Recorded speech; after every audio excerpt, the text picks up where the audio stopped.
Well, looking at pathos, ethos, and kairos, there's not really a specific order that these appeals go in. You mentioned seeing pathos kind of being used initially, and my guess is the reason for that. I think, if I remember, I think you said that you already took a public speaking class, right? If you think back to your public speaking class, your professor probably had you start your speech with some sort of attention getting device to draw the audience in. And even though there are a lot of types of attention getting devices, you can recite a quote, you can make an intriguing and startling statement, you can ask a series of rhetorical questions, you can do an audience interactive element, you can show a presentation aid, whatever. One of the most effective attention getting devices is telling a story. And that's hooking your audience with pathos from the beginning of your speech. And so my guess is that's why you saw that a lot, is because people are using that technique of grabbing attention through the form of story, which is that pathotic device. Uh, when I think of public speaking and when I think of argumentation, they're both an art and a science, in the sense of the science part. When I say science, I'm using this term loosely, STEM majors.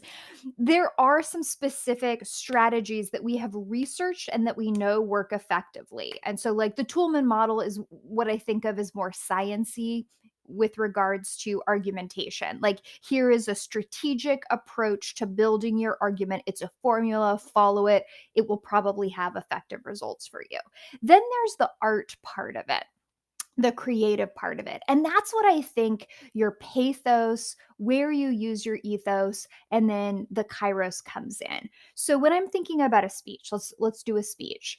When I'm thinking about a speech and I'm thinking about ethos, I'm sprinkling ethos throughout my speech. I am dressing in a way that builds my credibility non-verbally. I am probably in my introduction explaining to my audience why they should trust me and trust the information that I'm going to share with them.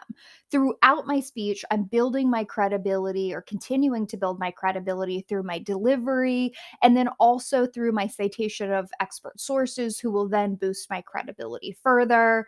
I continue to build my credibility through the use of professional quality presentation aids. So, throughout my speech, I have sprinkled in these elements of ethos. And then I do the same thing with pathos as well. So, I'm trying to think about not just in my attention getter or the start of my speech, but what are some other ways I can strategically connect to my audience's emotions throughout my speech.